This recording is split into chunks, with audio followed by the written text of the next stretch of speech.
Yo guys, check kamusta mga idol? So ayan mag-update tayo ngayong Friday ng magtatanghali na, okay? So grabe, sobrang dilim sa labas ng bahay namin mga idol, no? Sa inyo rin ba? Mukhang ang galing ng aming mayor na timingan niya na talagang magiging malupit ang ulan ngayong araw kaya walang pasok ngayon mga lods. Pero sobrang dilim. Isipin nyo 11:30 pa lang, parang 6:00 na ng hapon sa labas ng namin mga lods, no? Grabe. Grabe, sobrang mukhang malakas ang ulan ngayon mga lods, no? Pero ang tanong, makakaapekto ba yan sa chart? Titignan natin, okay? So bago ang lahat mga lodi, alam nyo na, syempre, no? Like, comment, subscribe kayo, click yung notification bell. Napakalaking tulong na po niyan sa aming maliliit na content creator dito sa YouTube, mga lods. Maraming salamat agad sa gagawa niyan, mga lodi. I love you all. So, punta muna tayo sa chart bago tayo magbalita dahil baka tamaan na yung luck profit natin. Hindi nyo makita yung trade ko. So, eto, may bago tayong position kanina mga idol, kasi umalis kami ni boss nag-ano kami, may pumunta kami sa malayo kaninang umaga, kailangan niyang sa medical something gano'n. So, medyo malayong pinuntahan namin. So, nakabalik ako rito mga 9:00 ata something. So, 'yan nakapag-position pa tayo mga idol 'no, nakapag-short tayo banda dito at may lock profit na tayo na ah, $49.5 so almost $50 mga lods. Dito na 'yan sa last green candle, ayan yung week na yan, no, mga lodi, oh. Oh, baba natin ng konti, baka umabot pa ng $50. Ayan, 50. Oh, piya. So, ayan, lock profit tayo ng $50 mga lod. So, okay na to. Check natin kung ano mangyayari, mga idol. Kasi naggumuhit lang ako ng ano dito. Pakita ko lang sa inyo yung guhit ko. Ito kasi for me, bear plug to. No? Bear plug yung mahaba na yan. So, pwede siyang gumanyan-ganyan tapos bumaba. No? Tapos, yung baba niya, mga lodi, ito yung mga pwede tayo maglagay ng lock profit. Dito, pag binasag niya to, kasi kukunin niya yung liquidation dito. Ayan. Kukunin niya yan, babasagin niya yan. Pang! If ever lang And then, next naman natin, dito, in the next blue line, which is ito naman, yung kukunin niya sa liquidation, yung mga nandyan. Pang! And then, syempre, last na ito. O, ayan. So, ito yung last pack. So, ayun yung naisip ko lang, mga load analysis natin. Sana manalo. Pero so far, ayan, positive tayo. Tsaka lumapit na siya sa ating lock profit No, kanina nandito yan oh, banda. Sabi ko malayo na 'to mukhang tatamaan na 'tong hulalysis natin na line pero medyo umakit siya uli. So titignan natin mga idol at pero so far okay na 'yan. Profit na tayo ng $50. Okay, so hintayin na lang natin kung tatamaan siya. Pag tinamaan siya dito mga idol, gano'n pa rin ako. No, kasi for me ano 'to pundasyon 'to para sa bear plug Bear plug I mean. Sa ano lang sa short term lang 'to mga lods 'no, short time lang 'to. Hindi ko sinasabing bearish ako sa XRP. Sobrang bullish ako diyan. Kaya lang yung short time lang ba, mga lods 'no. May chance lang na kung gumanyan siya bago siya lumipad, o 'di ba parang gano'n. So sasamantalahin lang natin. Kumbaga kukuha lang tayo ng konting kukurot lang tayo do'n sa part na 'yon bago siya lumipad. Siyempre 'pag bumasag yan dito magla-lock profit ako diyan and then 'pag sa tingin ko na-confirm ko na mag-a-up na siya, maglo-long na ako, gano'n 'no, kasi baka gumano na siya or hintayin natin mabasag niya pa 'tong tatlo. Gano'n lang 'yan mga idol 'no. So waiting lang tayo, hindi ako bearish. Sa short time lang 'to, naka 5 minutes time frame lang tayo. Gusto lang natin na kumurot-kurot 'no, kaya nag-i-scalp tayo, okay? So ito, mag-aano na tayo, tawag dito, news na tayo mga idol 'no. So, dito muna tayo. Nako, mainit-init 'to. Marami ng mga content creator ang nakapanood kay Jeblo at pinost na nila na mababan na yung Facebook, no? So, sabi dito mga idol ano lang natin 'to, reviewin lang natin kung ano yung sinabi rito, no? Kasi sabi dito, "Does banning Facebook to stop violent content solve the real problem?" Na? Or does it do more harm than good to Filipino? Mga lods. So, kasi ako mga idol for me, kung dinadahilan nila yung mga games, ayun yung mga nakaka-impluwensya 'no, games, mga pinapanood nila, parang for me kalokohan yun mga idol 'no. Although, may maliit na percent na siguro kung seseryosohin ng isang bata yun na hindi niya ituturing na game, tuturing niyang impluwensiya yun, eh baka may problema na siya, parang gano'n. Yung bata may problema dun. Kasi tayo mga idol, ako, mas mararahas sa totoo lang mga idol, marami akong nilarong games, gamer talaga ako mga lods, eh. Halos lahat ng mga sumikat na games nalaro natin, ilang beses ko natapos yung Mario, Contra, 'di ba, Battle City, Agawan ng Bahay, 'di ba? Battle City, Agawan ng Bahay yun, na nanguha ba akong bahay? Hindi naman. Tapos, tawag dito, Tekken. Oh, yung Tekken, eh, talaga simula bata ako nilalaro ko niyan hanggang ngayon. Tekken player ako mga idol, 'di ba? Kahit kailan ba yung mga kainuman ko binuhat ko na parang si king ako. Nina-slam ko ba sila? Hindi naman, hindi ko naisip 'yun. Mga idol, hindi ko naman gina-godpiece yung mga kaaway ko, 'di ba? So hindi mo maiisip, gusto ko lang gumaling dun sa game na 'yun. Hindi ko iniisip yung kumbaga yung kasi siyempre kahit papaano violence pa rin 'yun kasi fighting. Pero hindi ko ginagawa yung hindi ko iniisip na fighting games. Ang iniisip ko dun kung paano ako gagaling dun sa laro na 'yun. Hindi ko iniisip na gagawin ko yung mga ginagawa ng mga nilalaro ko, hindi ko iniisip yun. So, for me, parang napakalaking siguro may maliit na percent lang, pero kung dun mo talaga ibe-base yun, kalokohan na kalokohan yun para sa akin, mga idol. At sa mga pinapanood naman, ganun din. 'Di ba nanonood tayo ng Ghost Fighter, 'di ba gustong-gusto nga natin 'pag tournament, eh, kasi talagang bakbakan 'pag tournament, eh, 'di ba? Saan ba may mga tournament na anime, 'di ba? Sa Ghost Fighter yung, paligsahan ng kabilang mundo.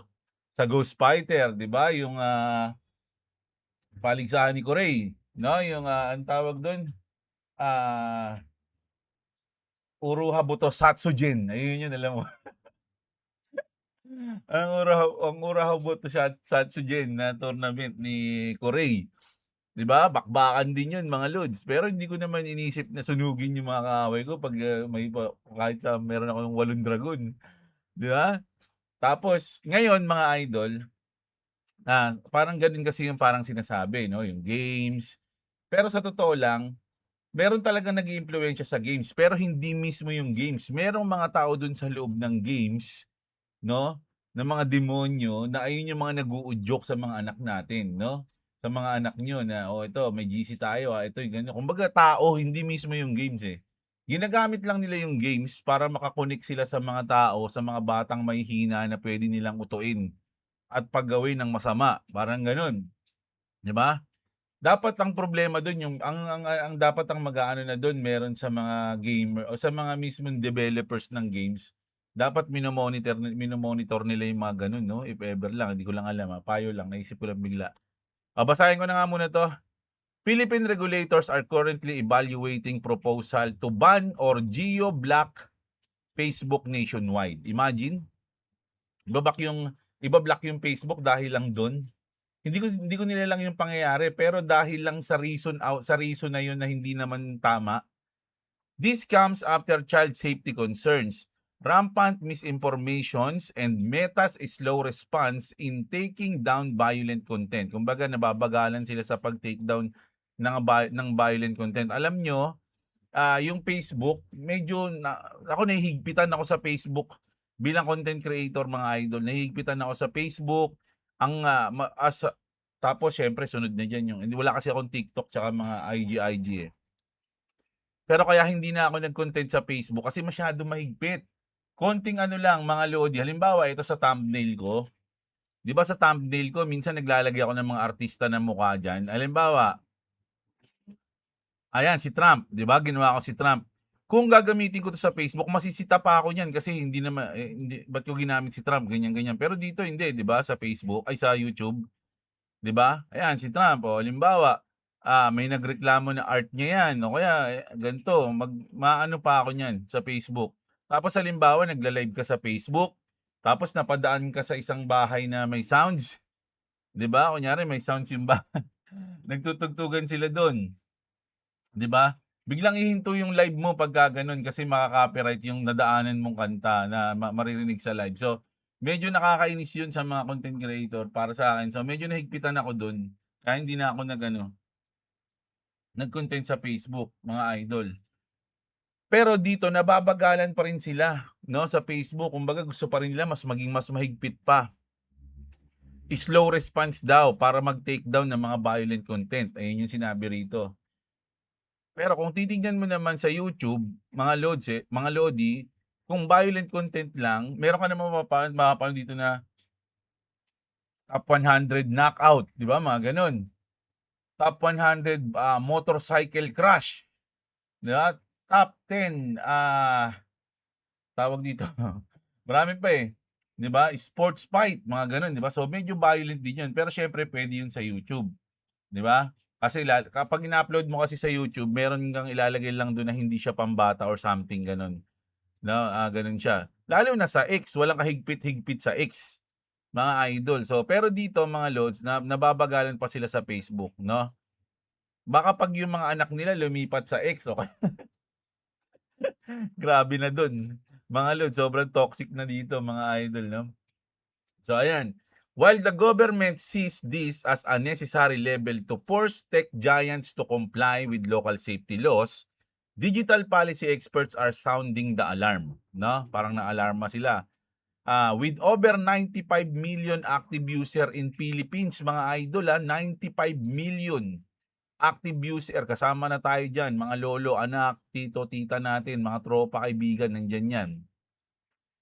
Facebook is also the primary storefront, o kababanggit ko lang nito kagabi, mga idol, 'no, na ginagawang storage, 'no, yung Facebook. Kasi nga yung iba 'di ba 'pag maraming post i-upload na agad nila diyan, mga 1,000 photos, ta's buburahin na nila sa ano nila, sa mga storage nila.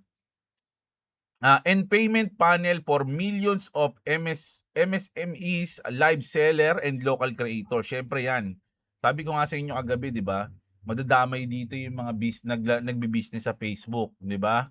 So yung iba nga diyan, halimbawa kasi merong mga lugar, mga idol, halimbawa may mga lugar na medyo nasa blind spot, 'no?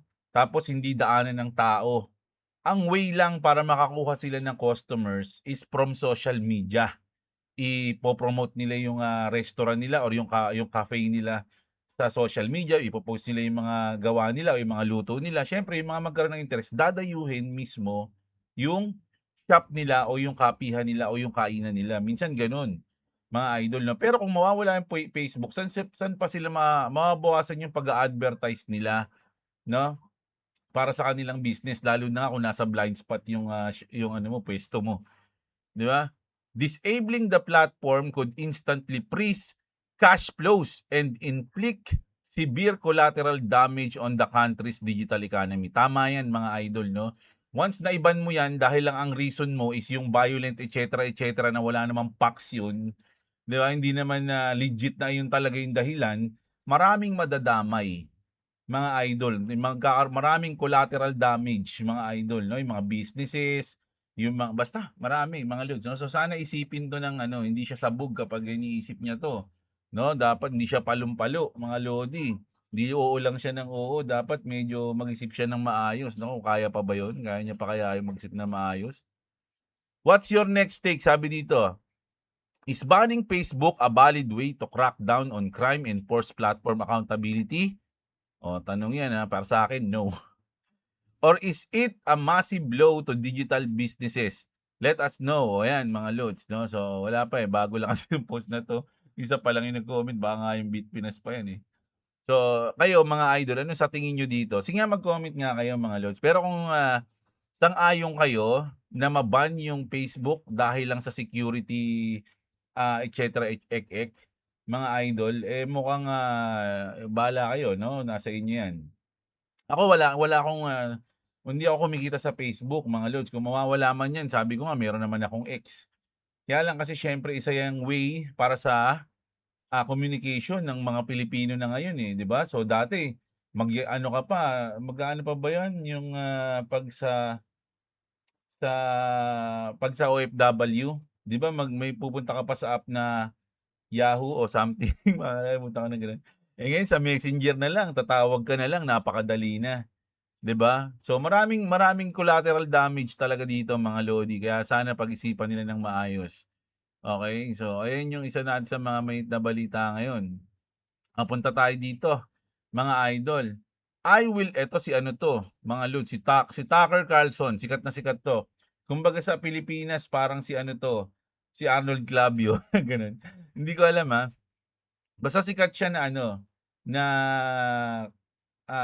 sa mundo ng media, 'no. Sabi niya rito, "I will suffer for a long time because of my role in electing Trump.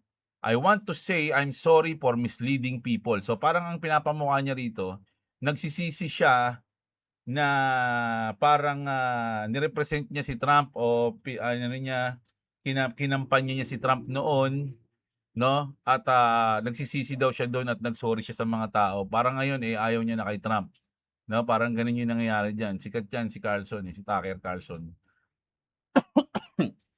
Okey, ano pa mga global news natin? Oh, ito, good news 'to sa Bitcoin. Fox reports Trump could soon take executive action to buy Bitcoin and build up the US strategic reserve. No? So, this is massive. So, ayan, sabi diyan, mga lods, At syempre kung titingnan niyo rito yung ating, chart, mga lodi, andito daw tayo ngayon sa part na 'to. Ayan, kung titignan niyo yung history, mga lods, So, tapos na yung bear dito, nag-bull run na. So, tayo, tapos na daw yung bear, 'no? Andito na tayo sa bull run. Bull pace na tayo. Okay? So, susuko ngayon pa ba kayo susuko? Oh, ayan yung sinasabi diyan. Oh, imagine, ini-expect dito, is, 300,000 Bitcoin. Ayan yung ini-expect na magiging price niya. And then siguro dito, 2031 o 2030, 1,000,000 na daw Bitcoin ang price ng Bitcoin. Oh, so 2035, 2,000,000 na daw. Hindi ko alam, walang nilagay, Pero kasi 'di ba nagdodoble tsaka nagti-triple madalas, So ayan mga lodi, 'no, the biggest bull run ever is starting now. So medyo bullish yung iba ngayon pero tayo ay, kumakagat-kagat. Oh, ayan, meron tayo magkano ba yung $65?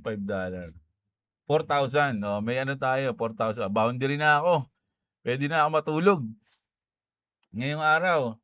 Kapit na tayo ng 4K, oh, sige may pang isang case pa akong Raiders diyan.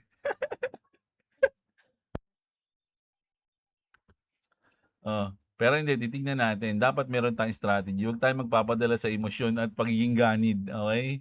Kasi kung ganid tayo at nagpapadala tayo sa emosyon, hindi tayo magtatagal sa trading, okay? So, kailangan hindi ka magpapasilaw diyan. So, punta naman tayo dito. Ito daw yung reason kung bakit medyo nag-pump kagabi, Kagabi 'to mga lods, 'no? Saan ba? Kagabi kasi medyo nag-pump talaga, Ito, from this, kita niyo 'yan? Umabot tayo ng 1.35, Sa Bitcoin naman umabot ng, check natin. Bumaba ang Bitcoin ng 77. Tapos din siya, 'no? Nag-uptrend siya. Anong dahilan daw? Anong reason? So, sabi dito mga idol, ang reason daw, the exact reason why Bitcoin just pumped.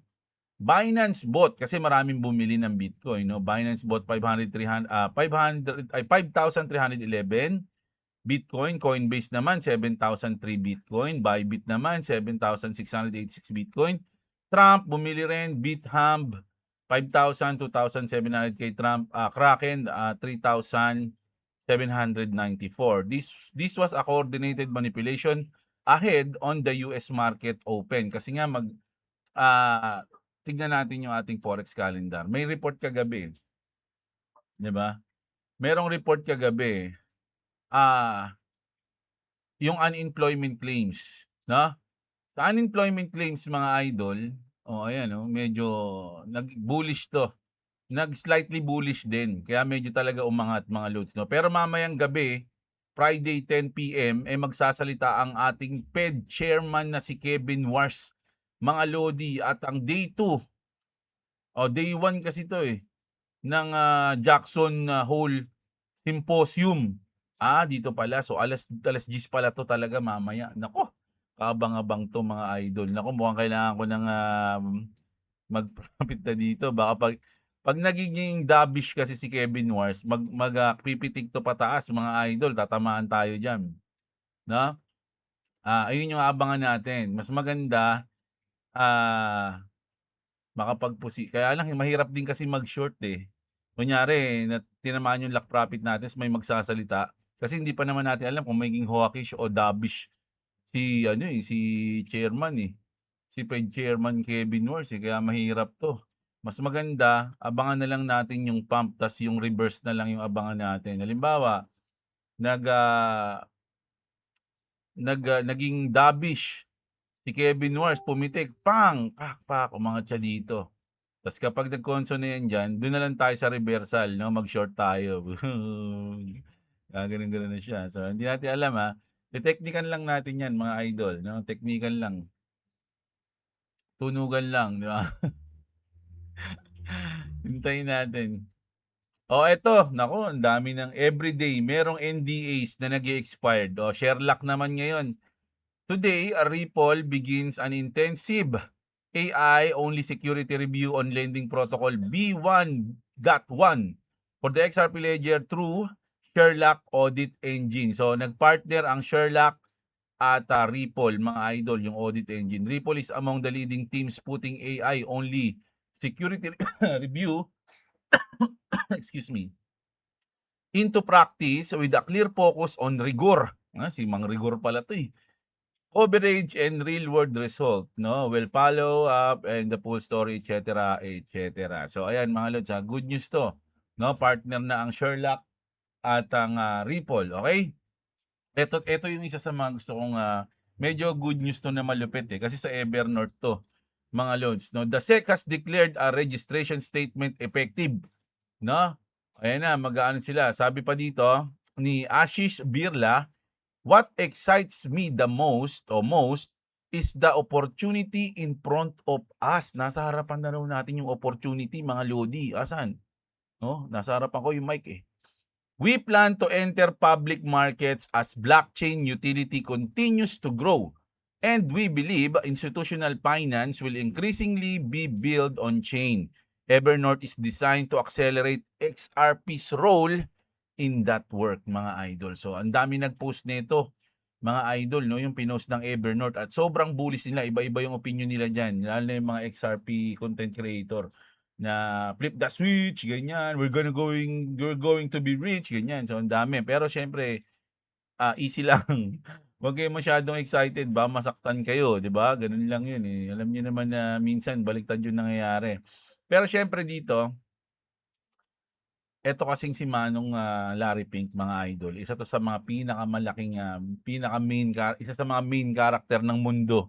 Hindi lang ng crypto o ng main character ng pera o ng kayamanan sa mundo, mga idol. Kaya 'pag eto, naging, alam niyo 'yun, yung nakonekta ka diyan, alam na, 'di ba? 11 billion o 11 trillion pala, sorry, 11 trillion plus BlackRock is now connected to XRP through Ondo, no? Buckle up, sabi rito. So ito 'yan, basahin natin. They will never announce it, sabi ni Stellar dito, but BlackRock is already using XRP rails. BlackRock's build is now live cross multiple chains thanks to Wormhole. Ripple just plug Wormhole straight into XRP Ledger securities. Sabi rito, mga idol, the exact platform BlackRock uses to tokenize everything is already tied to Ripple. RLUSD is now using Wormhole's entity standard to go multi-chain and pairing with Wrap XRP. The hidden Ripple BlackRock pipeline. BlackRock tokenized the asset. Wormhole moved them across chains. Security keeps it compliant. XRP Ledger settles it. XRP provides the liquidity. They will never tweet, we're using XRP. So, hindi niya sasabihin yun. Mga idol, no? Negative tayo dyan. Pero, pag iimbestigahan nyo, malalaman nyo. This is exactly why Larry Pink said that he can talk about XRP. Kasi may nagtanong sa kanya sa interview, Yung tinanong siya, what about XRP? Gumawa lang siya. Gumawa lang siya. Gumawa lang siya. Tapos tumigil na siya magsalita. And today, Ripple announced tokenizing derivates and Wall Street's trading books. When tokenized stocks, funds, and treasuries start moving at scale, the demand won't ask for permission. It will pull liquidity straight through XRP Ledger. 'di ba? Oh, that's how supply shock happen. That's how exchange dry up, kaya nga nauubusan na raw ng ano, ng crypto exchange yung ano, yung, XRP. Ay yung ano, ng XRP yung mga crypto exchange, mga idol. Wait lang, narinig niyo ba? May nag-chat sa akin. Titignan ko lang ang cellphone ko. Chat ba 'yan, tawag? Ayan,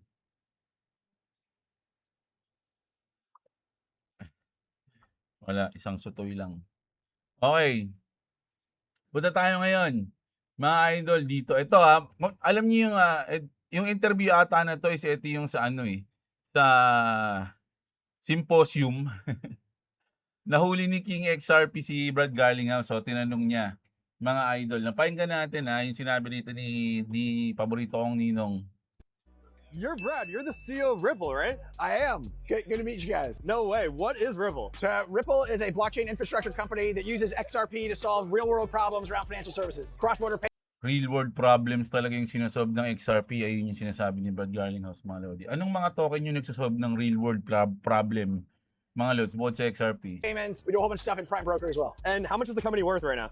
Last financing we did, 40. Citadel and Fortress came in at a $40 billion valuation. Oh, Wow, that is insane. And how much total volume are you guys doing on the payments? So we've announced publicly we've done over $100 billion of payment, and that has grown. Our infrastructure side, Prime Brokerage, we did over $3 trillion last year, and then 3 trillion, no? Grabe, no? our kind of corporate treasury stuff, we orchestrated $13 trillion of payments. And you're based in Miami, right? I live here in Miami, yes, and here at the Reserve Paddle Tournament, which is absolutely incredible. Amazing. And do you think more billionaires will move to Miami? Well, I think there's no question. I mean, you saw the Larry Page news, but for every Larry Page that makes headlines, there's a bunch of other people that are in the shadows doing interesting stuff. What's your favorite restaurant in Miami? The Joy Jollibee. Jollibee dapat. is And, the best. and how do you get to the joints? How do you get in? You got to know people, right? So, sabi dito, Live that mga long lods. life until you know. Sabi niya rito, breaking, Brad Garlinghouse just gave the market a major heads up about Ripple. Ripple Brad Garlinghouse has repeatedly emphasized that the company is building for the future of global finance. No? Talagang ang ini-expect ang XRP ang magiging future. Okay? And Ripple's focus is going far beyond crypto speculation. So, ayan na. Marami na nagsasabi niyan, mga idol, hindi lang ako, na magkakagulatan, mga lods, no? Pagdating sa XRP. Pero syempre, tayo, abang-abang lang naman tayo, mga idol. No? Tayo ay nagsasaya naman habang papunta tayo sa goal natin, nag-enjoy naman tayo sa trading. No? Medyo, actually, napakalaking tulong na sa akin itong trading, mga idol, sa totoo lang. No? Dito na ako minsan kumukuha ng pambayad ng bills at kung ano-ano pa. Huwag na sabihin yung kung ano-ano, di ba? So, ayun, mga loads, no? So, sinishare ko naman lahat, mga loads, ng trade natin. Yung nakaraan, nakuha na natin yung tinamaan na yung ating lock profit nun, banda dito. Dito ata yun. No?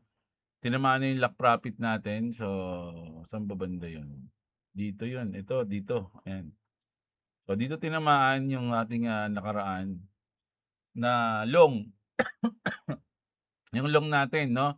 At kumita tayo ng $900 plus dito. Tapos, yan, no? Dito wala tayong position, mga loads, nag-abang lang tayo. And then nag-short tayo banda dito. Kasi tinignan ko muna mga idol yung nilagyan, sakto nag-form siya ng bear flag for me. No? Usually kasi kung aabot ng 50% to, hindi ko alam, wait lang. So, ang titignan natin, dapat mabasag niya tong isang linya natin kasi nandito yung kanyang 50%. Sakto. Sakto yung 50% niya dito sa dulo ng week na to. Ito, ayan, nakita niyo yan. Dito. Yung kanyang 50%. So, kailangan mabasag niya yan. Kailangan bumaba pa siya dyan. No? At pag bumaba siya dyan, doon, medyo lalabo na o magkakaroon na ng 50-50 chance kung didiretso pa siya sa baba o magbabounce na siya pataas. So, doon na tayo magdi-decide kung iti-take profit na natin siya or aasa tayo na baka kunin niya pa tong isang liquidity dito at bumaba pa siya. So, doon na tayo magdi-decide niyan. Mahirap na yan, mga lods. No? So, titingnan natin, mga idol, no? Oh, ayan, ayan. So, ayun ang news natin ngayong araw, umaga. Ayun, tanghali na pala, mga idol, no? So, ayan ang balita natin ngayon. Maulan, grabe, sobrang dilim sa labas. So, mag-ingat kayo mga lods, wag na kayong lumabas-labas, sa bahay na lang kayo. Baka magkasakit pa kayo mga lods. So, long weekend tayo ngayon dahil sa Monday is holiday, National Heroes Day, lahat ng mga alias. Kaya sinicelebrate natin mga lods ang kanilang pagiging bayani. Tama ba? National Hero Day ba?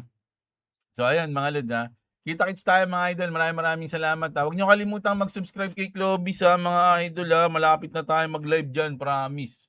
Tsaka nag-ano rin siya, nag-upload siya kahapon, no, si Chitrag versus the Armored Titan. Ayan, no? And ewan ko mag-upload siya ngayon. So ayan, kita-kits tayo mga idol. Maraming salamat sa mga nanonood. Magandang araw sa inyo mga kapatid. At What's up, what's up? And also, I'm in the sugar rush. bye-bye.